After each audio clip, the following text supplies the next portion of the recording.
my cell phone rang, and the nurse said, do you know a John Futrell? And I said, yes, ma'am, that's my husband.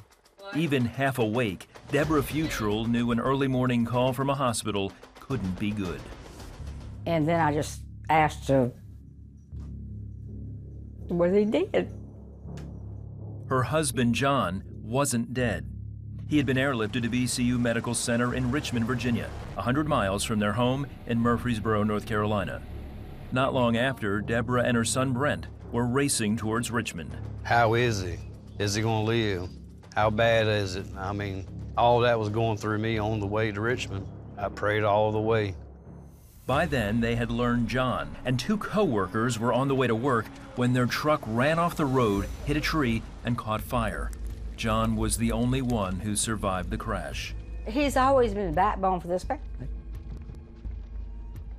I just, cried out to the Lord, and I said, Lord, he just can't die. With Brent driving, Deborah contacted everyone, family, friends, and their church, asking for prayer. Their pastor, Sandy Outlaw of New Vision Ministries, rushed to meet them at the hospital.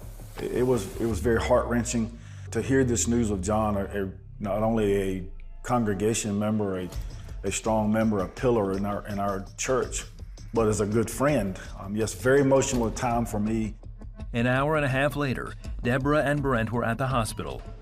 The doctor told them there was little hope for John. She says, well, he's got a broken neck, broken back, broken shoulder, 10 broken ribs, broken sternal, and 3rd-degree burns. Our youngest son, Brent, he said, what's his chances of living? She said, 0.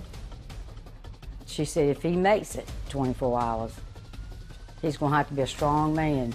And he said, well, my daddy is a strong man, and he'll make it. The first time I saw him laying in a hospital bed, it was tough. It was really tough. Is this the last time I'm gonna see my father? By then, their older son, Jonathan, had arrived. That's when I hit my knees. I said, ain't nothing I can do physically but pray. I said, God, we can't do nothing. You controlling these doctors' hands. You do what you got to do to take care of him and my mom. Although it was touch and go, John did survive the first 24 hours.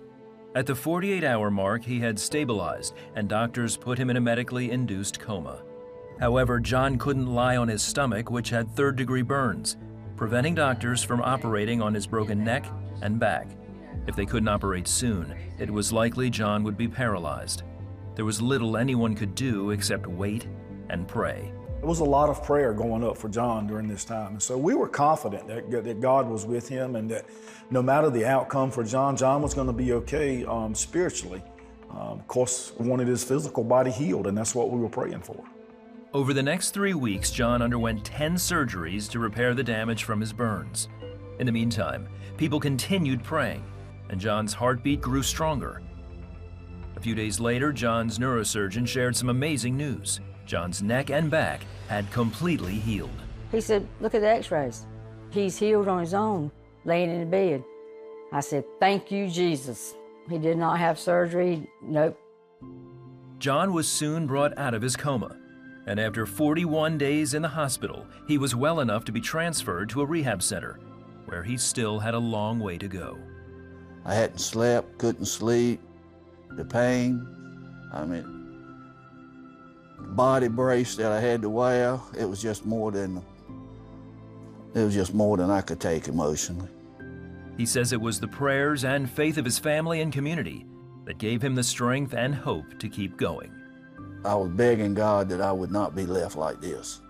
We believe in the miracle-working power of God. He's still God. He hasn't changed. And so we just believe that. And so we had a great anticipation and expectation that God would be healing John and he would come out of this. Sure enough, over the next 3 weeks, John improved rapidly. I mean, that was just a weight taken off. When I first saw him walk, that was the end of it then. I knew right then, I said, it's just a matter of time, he'll be fine. He was a strong man, he was gonna do it. He's not gonna lay in that bed. He wanted to get up and do it. On May 19, just over 2 months after the accident, John was finally released to go home. Oh gosh, it was It was one of the most happiest, joyous feelings I ever had. It made me feel wonderful, and the children and him too. I think Lord gave him back to me. Today, John's back to work as a full-time logger. He's made a complete recovery from the accident and attributes it all to the power of prayer. There was so many people lifting prayer up to God on my behalf. I believe that was the most strongest thing involved in my recovery, my healing. Prayer worked, because he'd never made it if it weren't for prayer. There is a God, and prayer does work. I think prayer was instrumental in saving him. I really do. No matter what your situation, no matter where you are, prayer works, prayer changes things, and God is still in the miracle working business.